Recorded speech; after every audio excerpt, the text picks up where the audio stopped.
Hello, friends. This week, we're going to be talking about how to navigate the journey of aging parents as we get older and the roles of caretaker and care needer are starting to gradually reverse. Welcome to At the Helm with Jessie and Karelin. So we recently had an experience where my mother and stepfather visited our house and stayed with us for a week. They normally reside in England, where he originally comes from. And prior to that, we had been traveling out of state with them.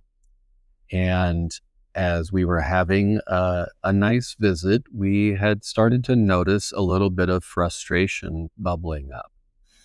And I noticed myself in particular not being my best self, being a little bit short, being a little bit irritated and frustrated.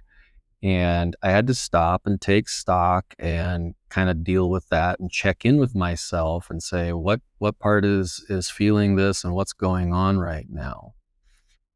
And I realized that I had set some expectations for them that were unreasonable, and I was setting myself up for failure. And so I want to take a second to validate that it's completely normal to desire our parents to be our parents, whether they were the perfect mom or dad growing up, or especially if they weren't the perfect mom and dad growing up and we're still desiring that feeling of being taken care of. I think we saw so much through COVID, so many people, like this rise of like reboots of different things is because we were all desiring that feeling of our childhood. We all really wanted that feeling of safety and security when we felt unsafe. And I think, there's a lot going on right now. People are feeling some lack of safety. And so it's understandable that we have that craving, that urge that our parents kind of take care of us, especially as we are also taking care of our own children. Maybe for some of you women out there, you might be going through menopause. And so your capacity for caregiving may be kind of feeling like it's dwindling a little bit. And so we are part of what's called the sandwich generation. We're caretaking for our parents, and then we're also caretaking for our children. And at times it can feel like there's really no one left to take care of us. So there is a part of us that really desires that. There's a very young part of us that always desires being taken care of. But I think there's other parts that are present too that really want to be taken care of by our parents, even though we're in our 40s and we're not children anymore. Right. I mean, who doesn't like to fantasize about being a kid with no responsibilities and worries, or being a household pet? I've heard many people say, I wish I could just have a dog's life. But the reality is we're not there anymore. And if we try and force that to happen, we are going to set ourselves up for disappointment. And so I realized that I was expecting them to act how they had always acted as adults and as the more mature people in life. And when I realized what was happening, it dawned on me and it clicked that I was no longer dealing with the caretaker, with the parent anymore. Because I kept thinking, what does this feel like? What does it feel like? And I thought, oh, damn, I know what it feels like. It feels like dealing with a toddler. And when that hit me, it was like the light bulb went on. And I even talked to my mom about this. We had a very lighthearted, fun conversation. We can talk openly about things. And I told her straight up, I said, I've realized what I've been doing wrong, and I'm shifting my perspective. We're going to treat you like toddlers from now on. And we had a good laugh. It's not condescending. It is, hey, you've taken care of people for a long time. And even though there's still parts of me that want to be taken care of, that's not fair. It's not my time anymore. It's not my role. It's my time to take care of you. It's my time to pay back the caretaking that you did for me. And it totally shifted everything. And I pointed out how funny it is, the similarities between people as they get older and toddlers, because they kind of get to the same place again.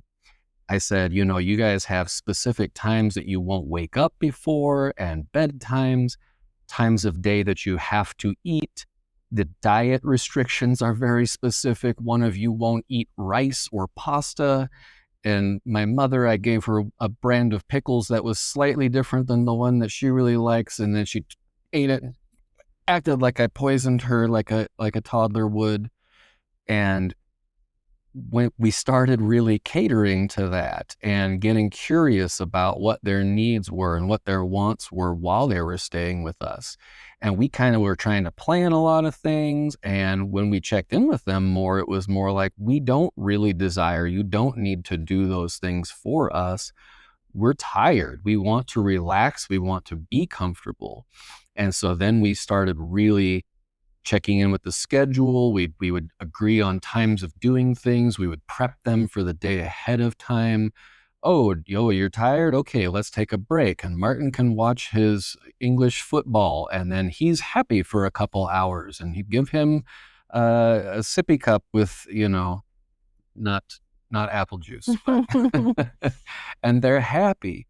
And it totally shifted everything because they felt like they were taken care of, and they started calling our house the Ritz. And they were like, we want to stay here because you are catering to our needs. You're making us feel very comfortable and very safe and very welcome and taken care of.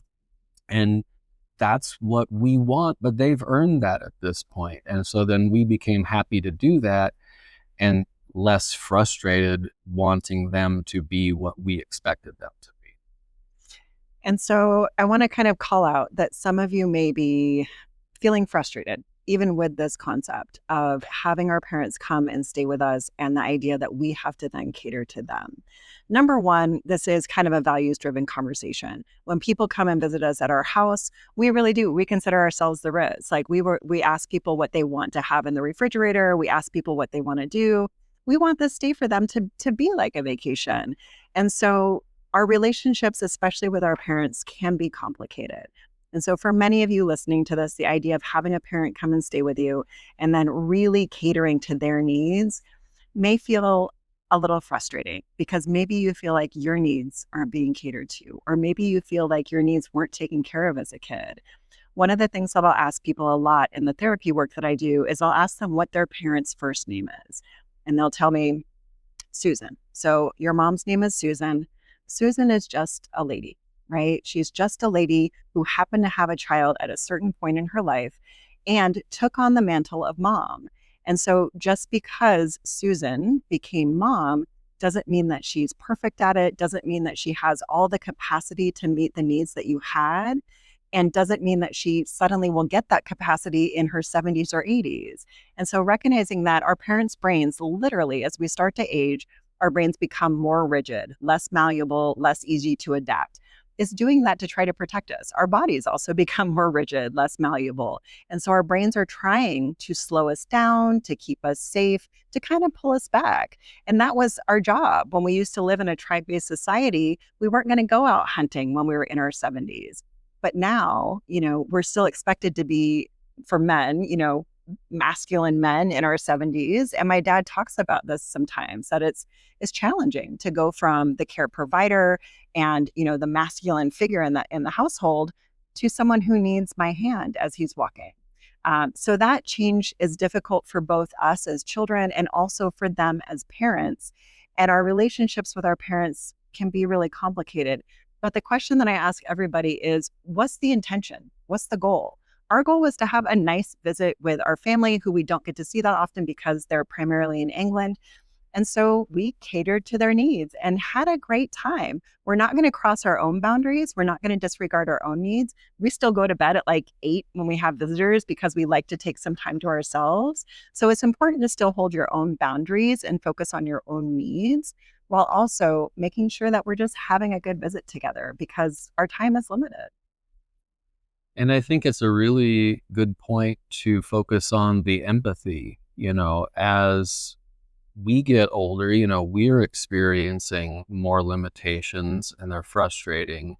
And to put yourself in their shoes where their bodies are starting to betray them, like Karelin said, the masculinity of, being a man and being expected to do certain things and not being able to do those things anymore can bring on a lot of feelings of shame. And there's other examples for women as well. Like anything that we lose the capacity to do, we feel like some frustration and maybe a little bit of shame that we can't do those things anymore that we used to be able to do. And I think we also really have to remember that, like Karelin said, our parents are people, they're humans, and we put them, they're in that role, and it's autonomous at some point, and they're kind of godlike, but then they get human, usually when you're in middle school and you realize they're kind of full of it on a lot of things. But their parts have been there the entire time too. And going back in other generations, they've typically done a lot less work on those parts. So they've been carrying around unhappy, unsafe, uncared for parts for now 70 or 80 years. And they're still dealing with them. They're not even really aware. They just know they get cranky when they don't get to do what they thought they were going to do, or eat what they wanted to eat, or whatever doesn't go their way. Or, and they get frustrated when they can't operate the microwave because the microwave has to be super complicated and touch buttons now. And it's baffling to older people. I get super frustrated with our microwave at this point. Mm-hmm.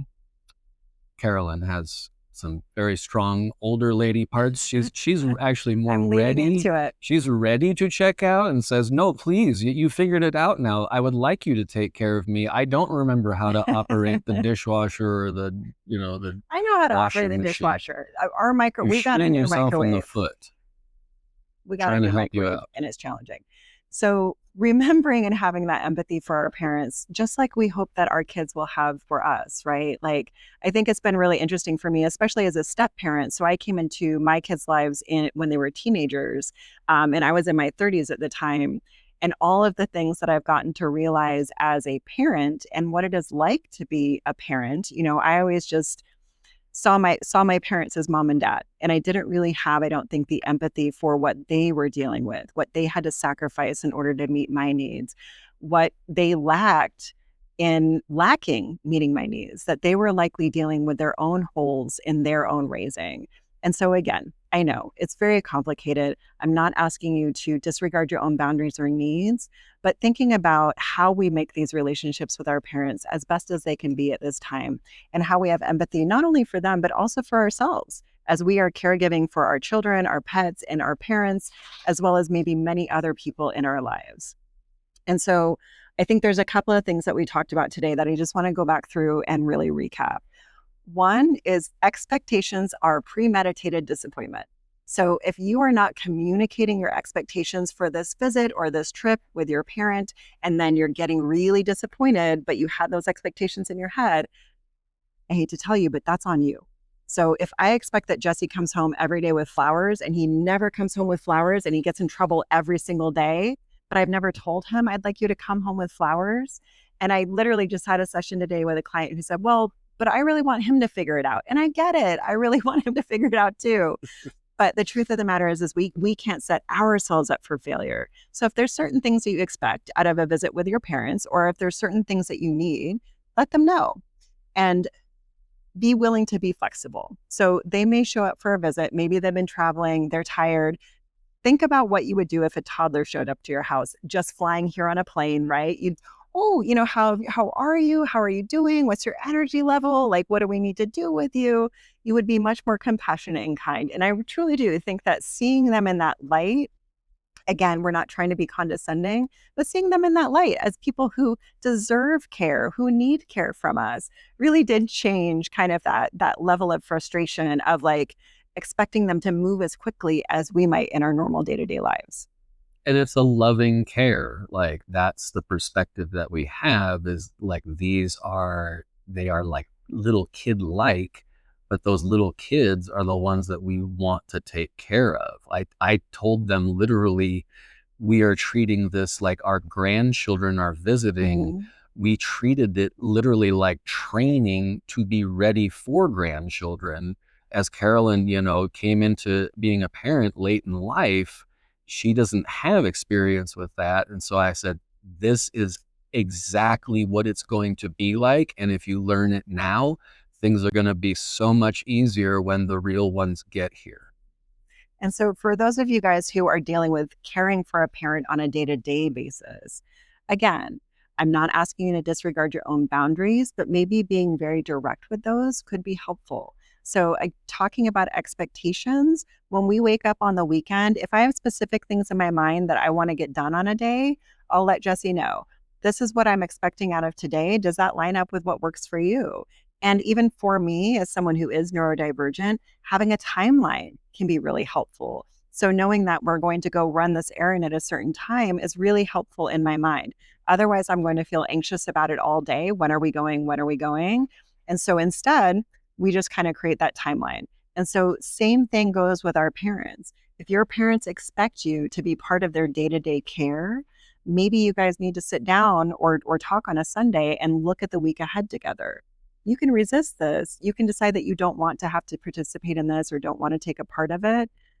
But if you're still doing it week to week, but they're calling you on a Tuesday to take them to a doctor's appointment on a Wednesday, and that upsets your whole day, maybe it might be easier to accept that your parents are in a phase of life where they are asking for more help from you or needing more help from you. And so let's just actually start planning for that. So more clear expectations can help reduce the stress in your life, believe it or not, and communicating that with them better can be really helpful. This also allows you the room to set your own boundaries. So if you can't take them to a doctor's appointment on Wednesday, you can catch it beforehand and talk about that. Maybe they can take an Uber or whatever the case might be, or maybe they just need to move the appointment. So being more clear and actually being willing to participate in our parents' lives while also holding our boundaries can really change that relationship and help it feel a lot healthier. And final point, as we said, we understand that this is a very challenging place for a lot of people to be in. It's hard for us too. And things might not be fair. And I always like to say, I tell my students, life is not fair. Fair is for cotton candy and corn dogs. Life is life, and life is full of lessons and hard things that we have to deal with. And the best thing that we can do, obviously we want to set the healthy boundaries, but is we come to a place of acceptance. It may not be what we want. It may not be what we feel we deserve, but it is what it is, and we have to accept it and make the best of it. And that's what we did. We accepted it.